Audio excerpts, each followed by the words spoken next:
Shuti bakunzi bagakiza akadomo org, shuti bakunzi b'ikiganiro ubutumwa bukiza. Nk'uko twababwiye ko tubabereye mu gihugu ca Isirayeli, uyu munsi twasuye i Kaisariya ya Filipo, aho Yesu yabarije abigishwa ngo muragira ngo umwana w'umuntu ndinde. Hano hitwa Kaisariya ya Filipo kubera iki? Filipo yari umwana wa Herode. Herode abona agiye gupfa yagabanije abahungu be batatu, hanyuma uwitwa Filipo afata aka gace karimo Gorani, karimo Kaisariya ahangaha, hanyuma bahitirira Filipo, bahita ni Kaisariya ya Filipo. Hanyuma hano baje, Yesu yaje hari hameze hate? Twagira tubabwire ko hano habaga abapagani basenga ibigirwamana birimo Moleki, batambira abana babo, bagakora n'indi mihango myinshi ya gipagani. Hano ku ruhande rwacu murareba aho bagiye bashushanya ku mabuye ikigirwamana Moleki cabaga hano. Hanyuma hano hirya hari ubuvumo nabwo batambiramo ibigirwamana birimwo n'abana babo. Hanyuma Yesu icatumye azana n'abigishwa hano, yaraje kubabwiriza ubutumwa bwiza kugira ngo bamenye ko Yesu ari we mukiza, yaje gukuraho ibyaha by'abantu.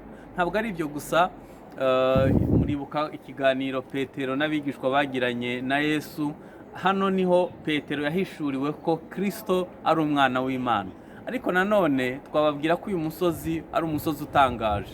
Mwibuke ko Bibiliya ivuga muri Zaburi 133 avuga ngo ni byiza kandi ni by'igikundiro ko abavandimwe babana bahuje, bimeze nk'amavuta yasutswe ku mutwe wa Aroni, kandi bimeze nk'ikime cyo kuri Herumoni. Herumoni ni uyu musozi uri hejuru, hanyuma munsi y'uyu musozi niho havamwo isoko ya Yorodani. Yorodani ikomoka muri aka gace, amazi agakwira igihugu cyose, akamanuka agaca mu nyanja ya Galilaya akagera no mu nyanja ipfuye. Hano rero turi ku isoko rya Yorodani. Yorodani iri hano hepfo, niho isoko yayo iri, hanyuma ayo mazi agakwira igihugu cyose. Hano hari ibintu byinshi bitangaje, iby'ingenzi tubashije kubagezaho.